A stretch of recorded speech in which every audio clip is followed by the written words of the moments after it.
All right, I want to thank Akun Fabricio for inviting me to participate in Neuromechanisms 2020. So the title of my talk today is Biological Plausibility, Mechanistic Explanation, and the Promise of Cognitive Computational Neuroscience. And the kind of jumping off point for this talk is that in the last few years, there has been a new conference on the scene known as Cognitive Computational Neuroscience. It brings together researchers from cognitive science, AI, and neuroscience. There's been a few meetings now. This year they'll be online, and there's been recently there was also a TICS article that Nico was contributed to, sort of introducing this conference. And the stated aim of this conference is sort of captured in this TICS article as follows. A common goal of cognitive science, artificial intelligence, and neuroscience is to identify the computational principles that underlie perception, action, and cognition. Despite this shared goal, the three disciplines largely work independently of one another and have developed strikingly different languages, concepts, and tools. To bridge these disparate approaches, we convene a new conference called CCN. So this is kind of the impetus for the conference. And just sort of to begin, we might ask, well, sort of, if that's the sort of, this is supposed to be like a new endeavor, and what's the kind of like new and promising thing about CCN? Well, that sort of description might remind some people of the similar descriptions of the field of cognitive science itself. For instance, this is sort of an adapted figure from Kriegscourt and Douglas of kind of a Venn diagram of the components fields of CCN 2018. And this might look very similar to kind of a portion of the sort of many fields that, at least as initially conceived, were supposed to make up cognitive science since the 70s. So I don't think it's really the interdisciplinary nature per se that makes CCN interesting and kind of really important endeavor. I also consider kind of the aim. So here's a quote: what the subdisciplines share, indeed what has brought the field into existence, is a common research objective: to discover the representational and computational capacities of the mind and their structural and functional representation in the brain. But again, this is actually from the 1978 report of the Sloan Foundation on the then new field of cognitive science. So of course, a lot has changed in the last 40 years in cognitive science. But I think what is kind of really interesting about CCN, what makes it a potentially important new endeavor, is the kind of toolkit of methods that are available to those who are interested in this sort of problem of kind of how the mind, providing a kind of unifying picture of how the mind is reflected in the brain. And in the review article, they talk, Kriegscourt and Douglas talk about many of these sorts of methods, most of which have only kind of come into prominence in the last 20 years, sometimes only in the last 10 years, such as hierarchical Bayesian modeling, various methods in cognitive neuroscience and neuroimaging, such as decoding analyses or representational similarity analysis, which Nico has kind of like promoted and kind of and pushed and created. And then more recently, in the last 10 years especially, or in the last 5 years in neuroscience, the increasing use of deep neural networks, convolutional networks, recurrent networks. Now, part of what's supposed to be, and then there's other sort of interesting things in terms of going towards kind of a more of a big science perspective, using kind of standardized benchmark data sets. Some people may not be know about this, but there are methods like this for testing different kinds of AI networks, such as brainstorm algorithms projects that have also taken off in the last few years. Now, another way of stating the goal, and this again comes from Kriegscourt and Douglas, is the goal of the field is to explain rich measurements of neural activity and behavior in animals and humans by means of biologically plausible computational models that perform real-world cognitive tasks. So part of what's then supposed to be interesting about these items in this toolkit is their biological plausibility. Now, this expression gets thrown around a lot in the constituent fields of CCN. And the kind of focus of this talk is to try and provide, kind of get some more purchase on what claims of biological plausibility amount to. And I think this is especially interesting because often these claims are being made about the items in this toolkit. So it's the Bayesian models or DNNs or representational analysis, whatever. It is these techniques that are somehow supposed to involve elements that are biologically plausible. And the approach I'm going to sort of take here is to rely on conceptual resources from the mechanistic approach to explanation and modeling in the philosophy of science, and especially the philosophy of neuroscience.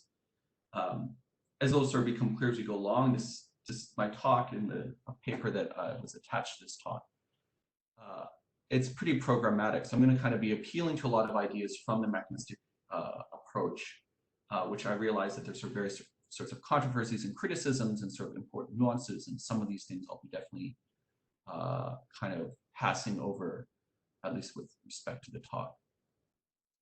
So here's how we'll proceed. So I'm going to start by making some preliminary distinctions relevant to the notion of biological plausibility. And then I'm going to kind of break down my discussion of the mechanistic approach to explanation and its relevance to CCN and model plausibility, 3 sections. So give kind of a sketch of a kind of mechanistic approach relevant to CCN. I'll say a little bit about what the kind of role of models would be in this framework. And then connect this to this notion of mechanistic plausibility that has sometimes been touched on by proponents of the new mechanistic philosophy and philosophy of science. Then I'll go through and try and apply the kind of the approach I developed to 2 case studies. The first is sometimes called model-based analyses, which combine formal models of behavior with often neuroimaging or cellular recording methods. And then deep learning and deep neural networks. And then conclude the presentation. So we'll start with the preliminary distinctions.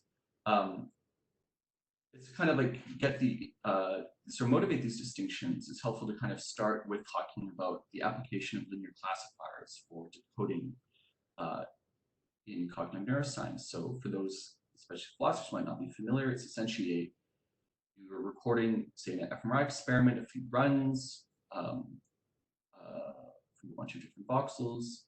And basically what the classifier is it's a kind of linear model that you fit to some subset of your data, and then you see how well it generalizes to the other left out data. It's called cross-validation. And from this, you'll get some sort of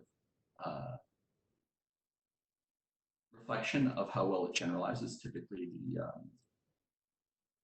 averaged accuracy and the performance of the classifier. So that is how well it generalizes from its test data, the test runs to the training runs to the test runs. And the part of the interest in using these, specifically using linear classifiers, is that it's often thought that these are somehow biologically plausible. So if we assume that the brain represents information using some sort of population code, which can be depicted in some kind of, as I said, activation space derived from whatever the sort of encoding units are, and we assume that methods like fMRI or other methods coarsely sample what the underlying representational space is. It's assumed that these spaces are going to involve linear separability of different things we might represent, and that the brain sort of, through a linear readout procedure, is able to take the information from a population, sort of decode it from another layer. So insofar as, like the brain, classifiers are a kind of linear readout procedure, then it might provide a kind of serve as kind of a proxy or surrogate for whatever the linear procedure is, readout procedure is used by the brain. So this is kind of a classic example of a method that's supposed to be biologically plausible. We can also distinguish whether or not psychologically plausible. It's often criticized that just because the information might be decodable, which doesn't show that it's being used, it can explain behavior. To do that, so there's this initial distinction between biological and psychological. So we can say that if it was using, so there's a quote, if the information, the pattern activity was used to predict behavior from a psychological model, that would give us better evidence for thinking that there's some sort of representation of information. And the important part of it is such a method which would be also psychologically plausible because it would be somehow connecting the psychological model to neural activity. And that this is also sort of relevant to CCN, where, for instance, the same article, Briscoe and Douglas, this figure sort of suggests, right, that a model varying complexity could be both, as they call it, have various levels of cognitive fidelity and Another distinction is that a classifier, something like a classifier or a model, can be used in both an explanatory and measurement way. So here's a quote from an article from Yamans de Carlo. It's often implicitly assumed that behavior is generated from neural representations by linear readout. For example, neurons and other downstream brain areas using the information in high-level representational areas by forming linear combinations of neurons from these areas.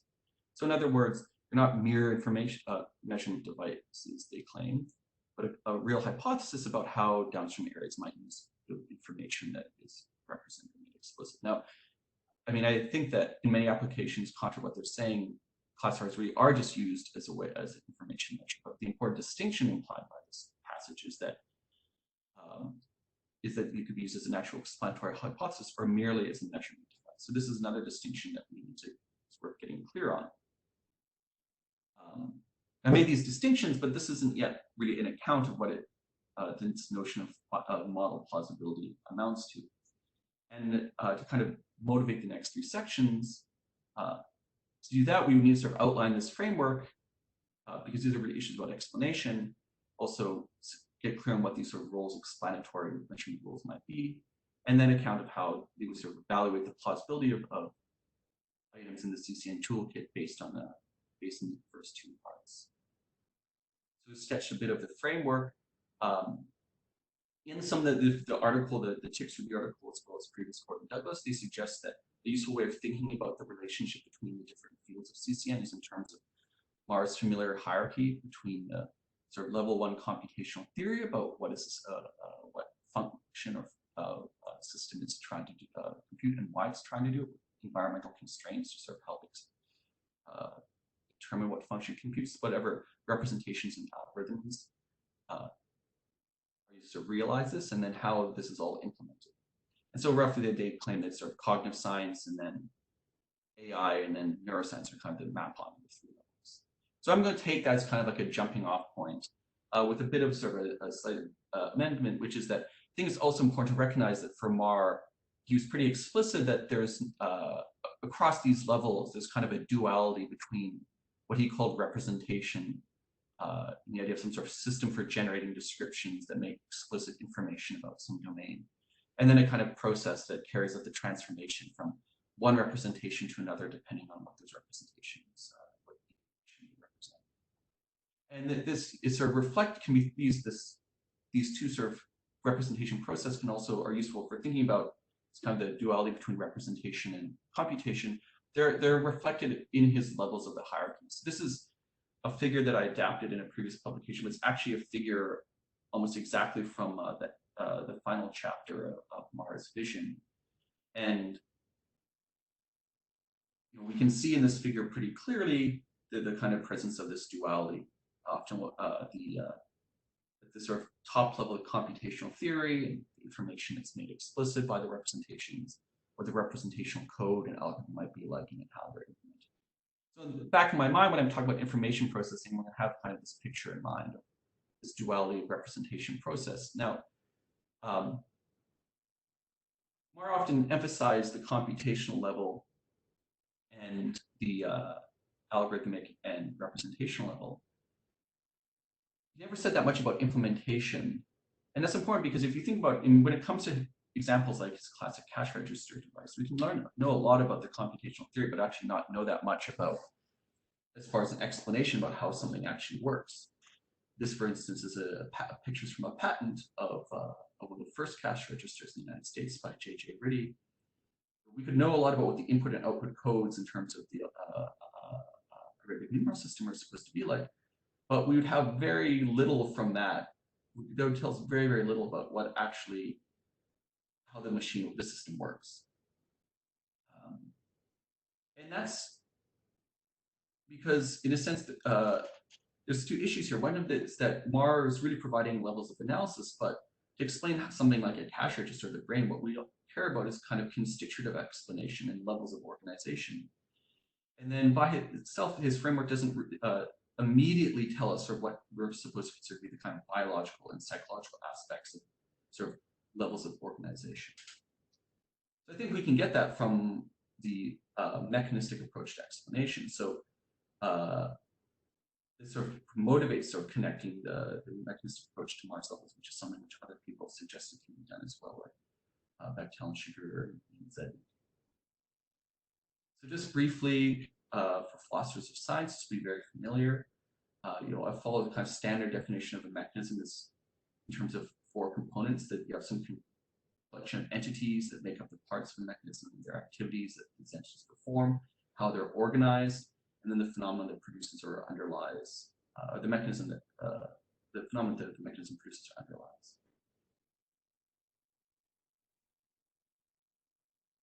The kind of important relevant detail is that I'll assume that phenomena should be understood as sort of multifaceted. So Craver and Kaplan, for instance, say, well, look, I mean, the phenomenon of interest, if you say it's something like visual working memory, it's going to subsume a lot of different things. Or, an action potential, it's not just whether or not an action it's going to be a lot of things about cell activity and firing rates under many different conditions. So when we think about phenomena, it's sort of a mechanism that, in that mechanism under different contexts, might have subtly, their activities might be different, or the exact entities that are recruited from a system might be different. So sometimes when I'll be talking, I'll reference this idea by just referring to the facet of a phenomenon, to just recognize that a phenomenon is a pretty broad, all-encompassing thing. I'll take a mechanism explanation then to be a description of a mechanism that's responsible for the phenomenon of interest. These can vary in their detail. A sketch is a description of a part of a mechanism where some details that we think are relevant to explain the phenomenon that were sort of left out. Because there might be some sort of placeholders or some sort of black boxes that have to be filled in. And a schema then would be something that involves all the kind of relevant details of describing that mechanism in terms of understanding how it produces the phenomenon. And then I think of a further kind of idea that I want to appeal to is the idea that often, not always, but often mechanistic explanations proceeds by trying to decompose the system and then and localize its parts. So this kind of decomposition localization makes sense when it comes to sort of thinking about physical machines, like, for instance, the cash register, in which we decompose it into a bunch of different parts, figure out how the workings of those parts, their activities of those entities, how they're organized, and how the sort of different functional components are sort of reflected or localized in the interaction between the different physical parts. For our purposes, the really important part here is that it provides this notion of level organization, because if we can if we understand the phenomenon in terms of some underlying mechanism, the entities of that mechanism themselves can further be decomposed into other parts, into other mechanisms, their mechanistic levels. So I think that insofar as the sort of Marian picture is the right way to sort of capture the levels of analysis that CCN has in mind, and I think a good way of thinking about what the aim is of CCN is to provide a kind of causal and constitutive mechanistic explanation of what we could call IP mechanisms. So mechanisms that involve representation process in something like the sense that Mark defines. And as I said, the relevant levels here then in terms of levels of organization are going to be mechanistic levels. So if this is just sort of a bit of a cartoon picture, but if we would, I'm not there yet. So the psychological aspect of the description would then be sort of those that relate to the decomposition part of the explanation, how the productive of phenomena, and then the biological is going to be more the localization details of the IP mechanism, how it underlies the phenomenon. It's kind of highlighting the causal versus constitutive parts of the explanation. So if we think back about the level, the kind of mechanistic levels, then kind of at this level of decomposition would then make sense to sort of talk about Mars levels of analysis.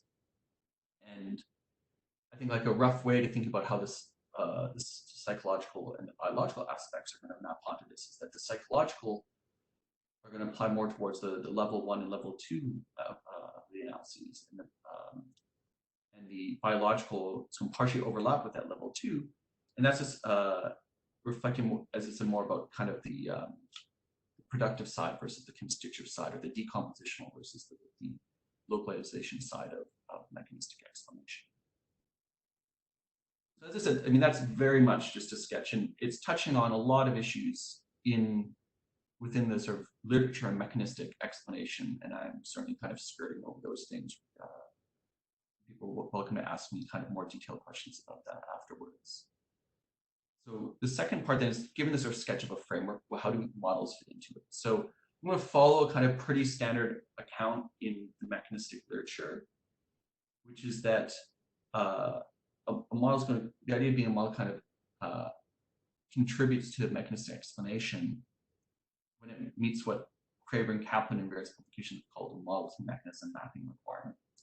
So more recently in the 2020 paper, they define it this way. They say a constitutive mechanistic model has an explanatory force for a contrastive phenomenon if and only if some of the variables of the model refer to internal details, these being mechanistic details like the entities, activities, organization, relevant to the contrastive phenomenon. The dependencies between these variables refer to causal dependencies, or the relationships between the entities and their based on their activities. And these are somehow be these dependencies are relevant to explain the phenomenon. So that's describing the mechanism that produces or underlies the phenomenon. So a few kind of clarificatory points. I take it that models that satisfy this can be abstract. They can often lack details because there are node or needed filling in. Or it is because we sometimes leave out details because it makes it easier for our mathematical models to work, for idealization purposes, simplicity purposes.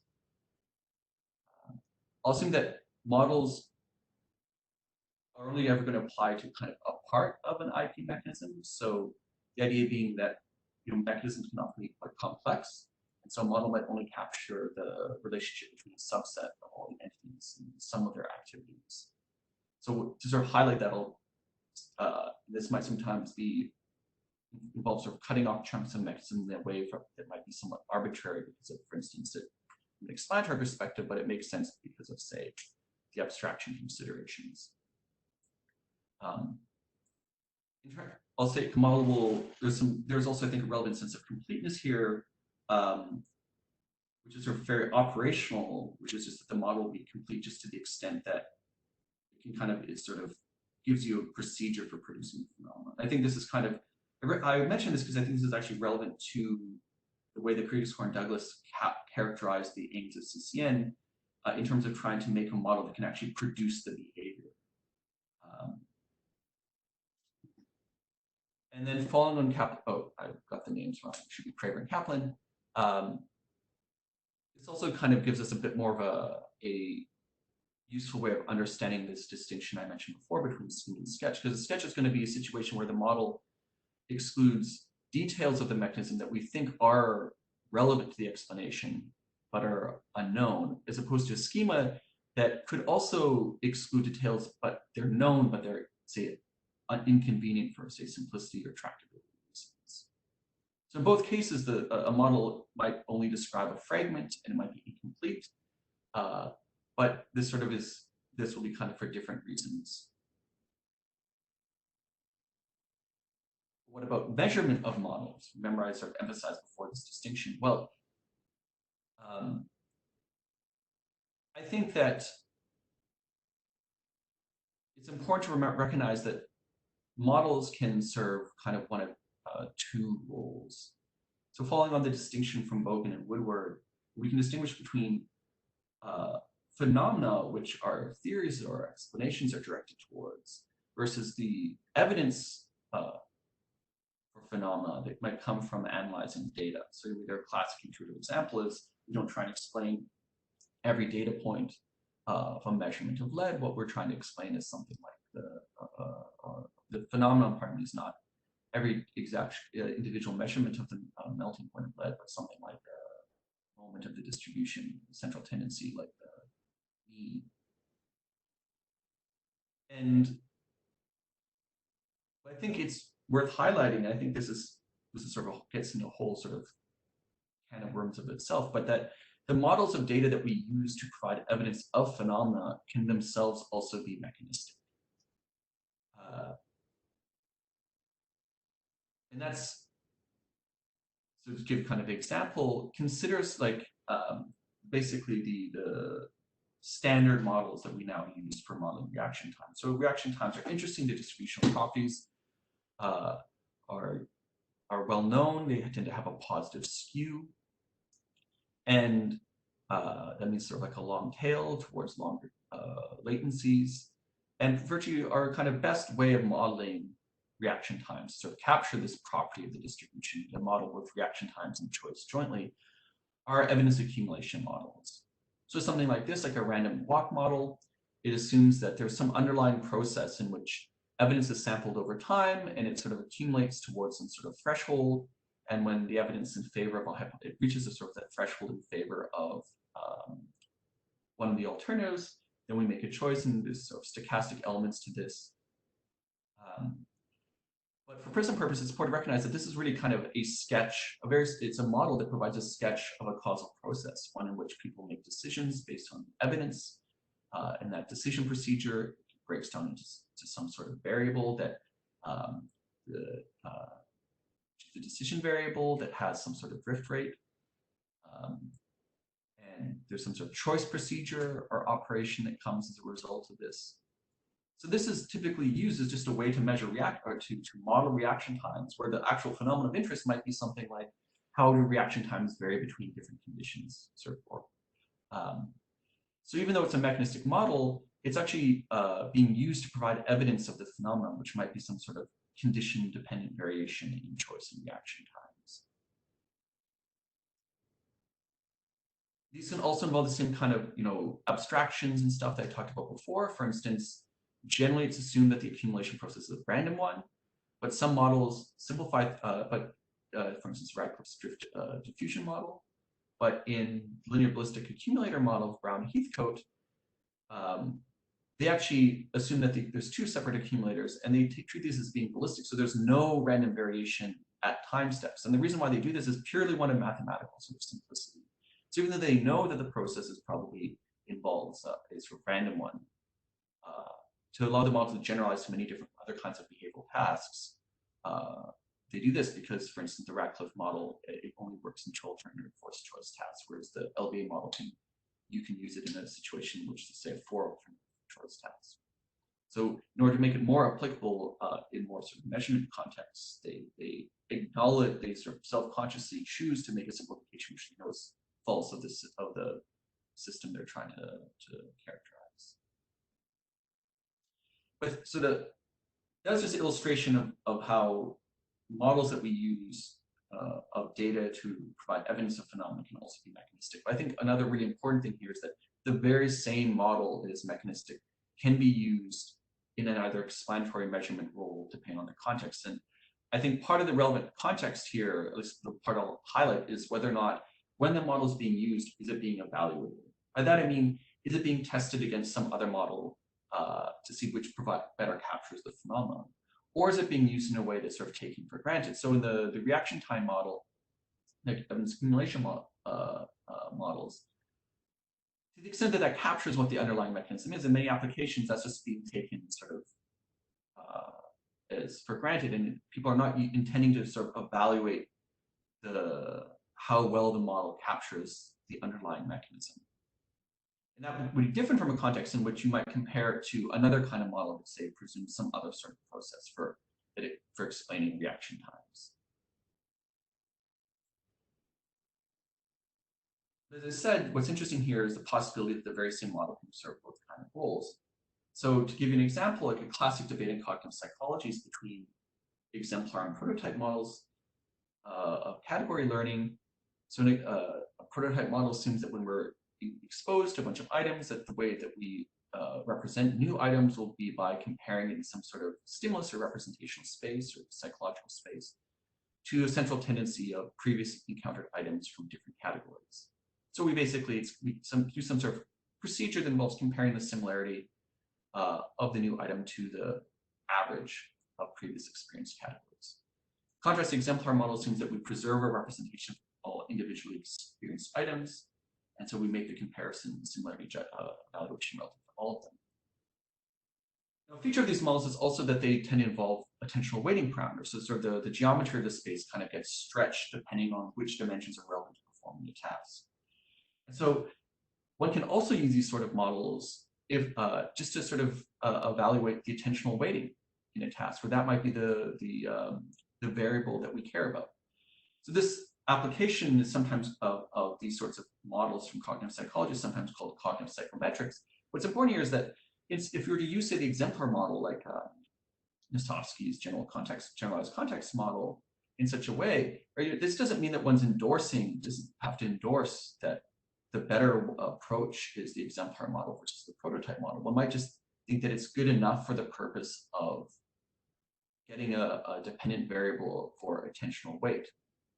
And so this would be a situation where we even know there's ongoing debate about what the best way of models are for characterizing category learning. But because we're not using, but in this context, in such a context, one wouldn't be using it in an explanatory role because one's not trying to determine whether or not an exemplar model is a superior model, say the prototype model. One's just using it to get an estimate of attentional weight.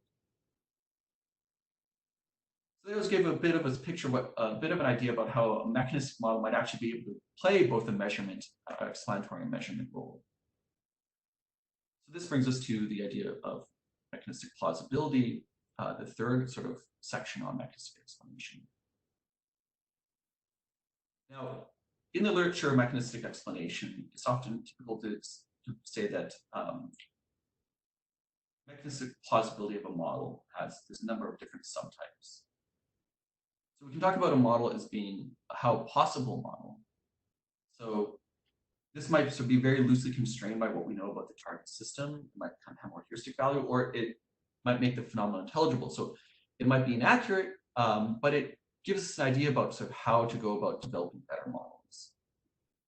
At the other extreme, we have how action models, they're supposed to, in fact, reflect whatever the entities, activities, etc., organization, the mechanism that is responsible for the phenomenon. And then between these two extremes, it's common to then distinguish so-called how plausibly models, which are sort of more or less consistent with the known constraints. And I think that a potentially helpful way of thinking about the relationship between these three kinds of models in terms of their plausibility is an analogy to the actual process of modeling itself. So just think about something like gradient descent or searching for parameter space. I mean, we can think about how possibly model is kind of like setting the search space. And how actually model is sort of, whatever the ground truth point is in this space in terms of the model that best captures all the important relevant details of the mechanism we care about. So that way of sort of an analogy, the way to think about how plausibly model is just going to be something like a point on this vector along a gradient or something like that, so that it's more or less plausible in the sense that within the sort of space of how possibly models, it's on a kind of trajectory that we think is sort of constrained trajectory based on sort of what we already know about the system that we care about.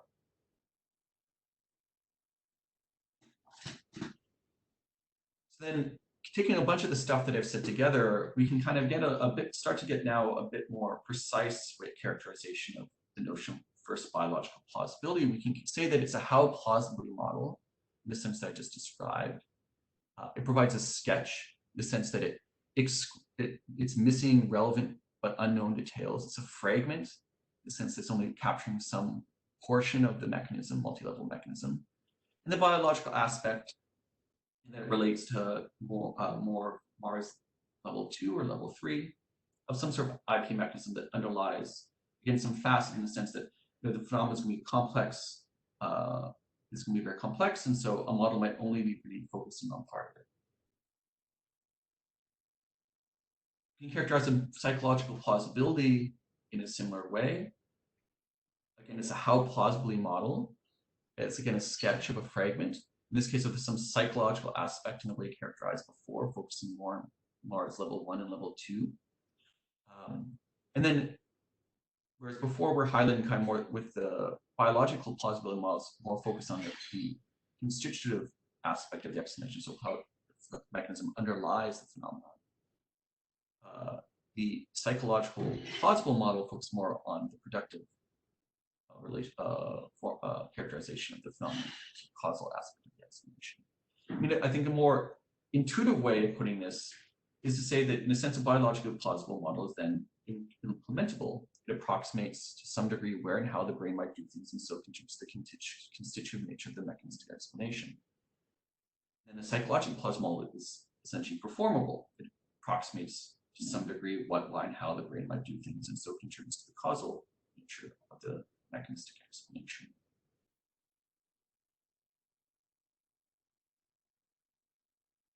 I mean, and that makes kind of sense in terms of if we return back to our example of decoding, because in focusing on linear readout, it is focusing more on what the mechanisms that might underlie some phenomenon like visual perception or whatever. And it's also obviously only focused on a fragment of the mechanism, because it often will be using to stay focused on a particular brain region, properties of that brain region. So we're focused essentially on certain entities and activities, and what is actually many stages of neural information processing. And it's also just focusing, and it's typically leaving a lot of things unknown, because we don't actually know what the sort of encoding space is structured like, or how it's being encoded.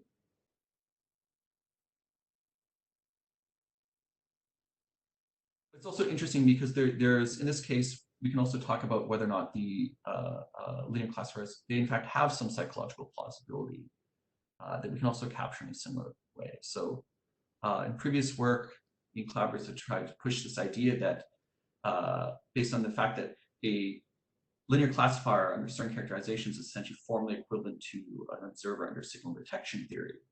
And so you can sort of use a sort of simple measure that you get from your classifier, which is distance to the classifier's decision boundary.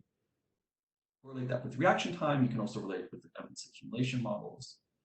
And so that's sort of this neural distance to bound approach is premised on the idea that there's also linear classifiers are also psychologically plausible insofar as they're kind of equivalent to a simple kind of model of observer reaction times and choice. But again, this is going to be based on a kind of sketchy model, which is the signal detection model of an observer. What's interesting about this particular case is that it's potentially jointly plausible, and that's because it focuses on a property of these models of linear classifiers and signal detection observers, which are essentially equivalent to each other.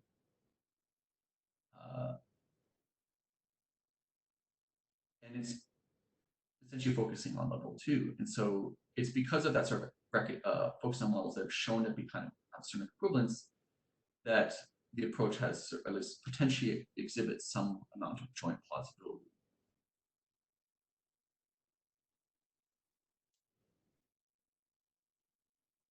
So we'll try and go through this quickly because I think I only have about 12 minutes left.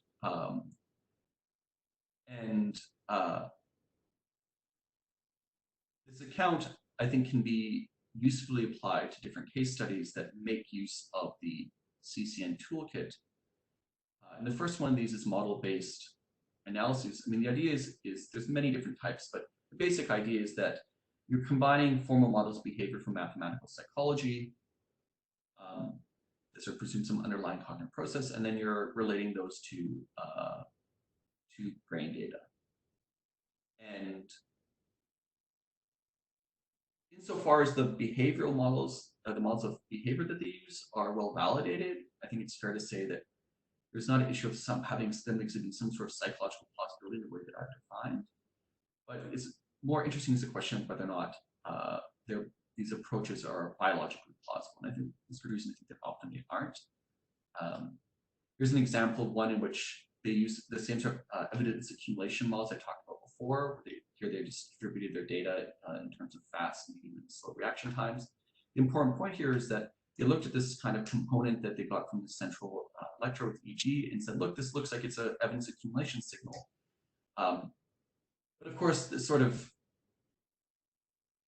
signal that you're getting from your EEG is not reflecting anything about how the underlying IP mechanism is representing information or processing information. So that's sort of the neuroscience side of things. It's not really tapping into the structure of the IP mechanism at all, even if the behavioral model they use is psychologically plausible. And one sort of way of response to this is to say, well, look, what's the important part of the model-based approach is that it just shows how these things can be mutually constraining. So Povich, for instance, paper acknowledges, like, look, these approaches usually don't give us any reason to think that the psychologically plausible models are continuing. I think this is going to depend quite a lot on whether or not the models are being used in an explanatory role as opposed to a measurement role, and if they have the appropriate direction of fit. So for instance, sometimes they are using a measurement role. This is a study by Mac where they compared exemplar and prototype models to more or less neural dissimilarity and found that the exemplar model did a better job. This is good because this is a case where we actually have a model evaluation. They're trying to see which two models better relates to the brain, but often that's not the case with model-based analyses. Or this sort of helpful, this nice review paper by Brandon Turner points out there's many different ways in which you can relate neural and behavioral data, model-based approaches. You can use neural data to constrain behavioral models to predict neural data. You can model both of them at the same time. But insofar as we want to understand the IP mechanism, characterize the IP mechanism as predictive of behavior, then only sort of the first of these is prima facie going to be most relevant to the kind of explanation that we care about. I think a useful direction here is that the model-based approaches that are going to be most useful are the ones that actually try and connect to neuroimaging methods that do have some biological plausibility. So for instance, representational similarity analysis sort of supposed to capture the kind of latent activation spaces in brain regions. And this can be, these approaches use some of the same similarity or same assumptions as things like many models of category learning models, for instance. And so one can take a multivariate model-based approach by combining things like representational similarity analysis, MVPA, with model-based approaches. For instance, a study by Hans Optebeek did this where he showed that an exemplar model based on constructing the input and representational space from recordings in monkey IT better captured the distribution of the proportion of responses from the monkeys than sort of pure model. In a study of ours, we tried to take a similar tack where we had people do a bunch of different category learning experiments, and then we constructed the models based on representations of the stimulus dimensions from early visual cortex, and then used that neurally derived models to predict the proportion of choice responses. So I think this is, so this model-based, multivariate model-based approach, I think insofar as model-based approaches have something to contribute to CCN, I think this is sort of the direction that one would want to go in order to have jointly plausible models. So the last case study that I'll talk about is deep learning. So obviously neural network models have been around for a while, but what usually subsumed under the heading of deep neural networks, they have a few properties. They usually have more than one hidden layer. They usually have heterogeneous layers, combination, for instance, convolutional layers, fluid connected layers, and sort of have different perceptive fields and things like this. I mean, what matters for our purposes is just how well they perform. So they became popular, of course, because of impressive feats like doing really well in image net classification tasks, or being able to certain versions being able to beat professional Go players. And obviously they have like a lot of applications, and one of the applications that they have increasingly had is to neuroscience. So there's ongoing discussion about how we should evaluate DNNs, whether or not they should be considered, for instance, to be good proxy models for visual processing. And more from a philosophical perspective, it's kind of been underexplored exactly how they should be interpreted as explanatory models. And an interesting exception here is a paper by RITCHIE and Kaiser, where they broach the subject, and they consider a bunch of classic models of explanation from philosophy of science, like deductive nomological models, and others. But interestingly, they don't actually talk about mechanistic explanation at all, even though that's an approach explanation that is in principle supposed to be more tailored towards neuroscience applications. And I mean, this is almost like an advertisement for more philosophical work. I think that thinking about this is also especially important because there have been recent articles coming out that arguing that because of the successes of DNNs, apparent explanatory successes, we should fundamentally reconceive the way that we think about doing, or substantially revise the way that we go about doing neuroscience and the way we do experiments. I mean, Hassan article claims that the standard way of doing carefully controlled experiments is contrived, and what we need to move is towards large, ecologically valid data sets that can only be trained in DNNs. RITCHIE et al. Claim that we should be focusing on kind of diagnostic evaluative data sets on analogy to the way things under AI, and I kind of allude to approaches like that earlier, like BrainScore and Alpinaut's project.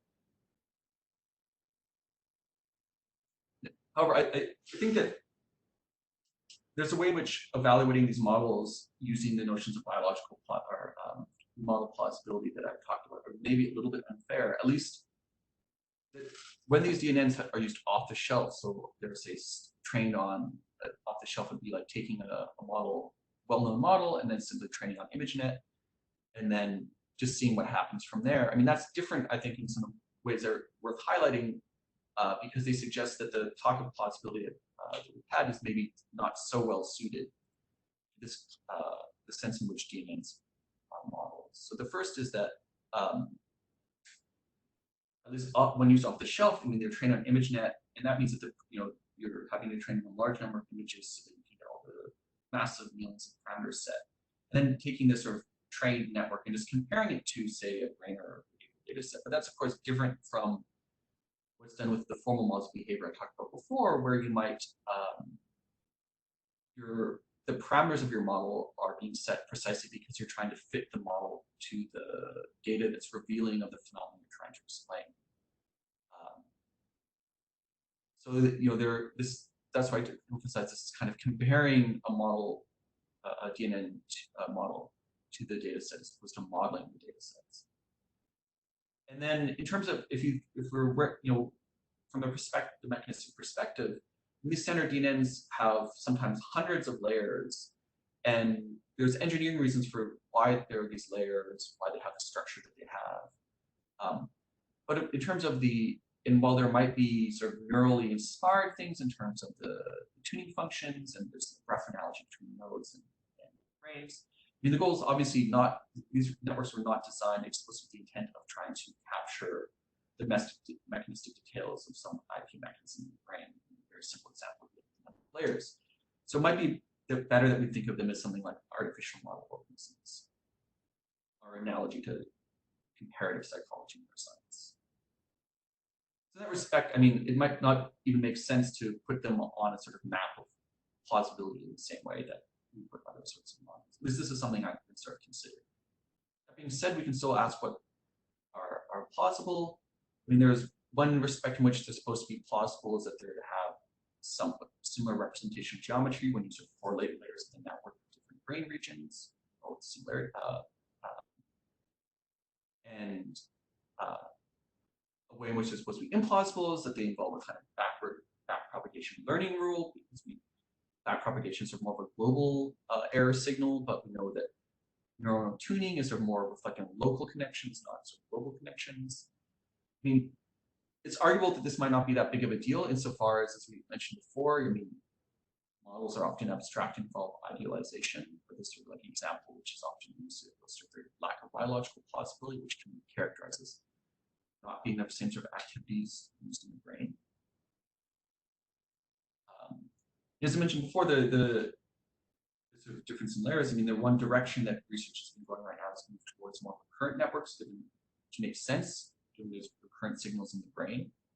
An interesting example of recurrent architecture is Coronet from Kubilius, because this is a case where, unlike all other applications I know of, the depth of layers of the network and the sort of properties of some layers are explicitly supposed to be reflecting the stages of visual processing in the ventral pathway of the macaque brain. So here, at least in terms of organizational properties, there is more of a direct attempt to sort of have a biologically plausible model. And that would be biologically plausible in a very mechanistic sense. In terms of the psychological plausibility, I mean, a minimum necessary condition is that the sort of behavioral performance of the models should be appropriate. And I mean, initially there's this a lot of emphasis on how they perform similar to humans, but there's a whole discussion about how interesting adversarial examples where they do perform different. So that generally raises issues about whether or not how psychologically plausible they really are. That's, of course, this is a huge sort of field that has a lot of important AI applications. But I think more from a kind of explanatory perspective, I think more interesting are examples like focusing on shape. So this is a study from Baker where they're looking at the fact that some people have claimed that the networks can kind of represent the shape, distinguish the shape profiles of different kinds of objects. And they showed the networks shape silhouettes, scrambled shape silhouettes, and then these kind of spiky edged ones. And what they want to look at is whether or not the networks are sensitive to transformations of the global shape or local shape properties. And what they found is that as far as the networks are concerned, the second line of scrambled objects, which are like random slices of them are sort of reorganized, they judge them just as much similar to what they are as the unscrambled with the normal local shape contours. But they perform shockingly bad once you just introduce those small jagged perturbations along the edges. And it's important to note here that this is actually a log probability scale, so they're performing really, really bad. So obviously, I mean, this is suggestive that what there's going on here is something quite different from, at least in some architectures, from what's going on with humans, because everyone will look at these and easily see the perturbed ones as being, camel and stuff.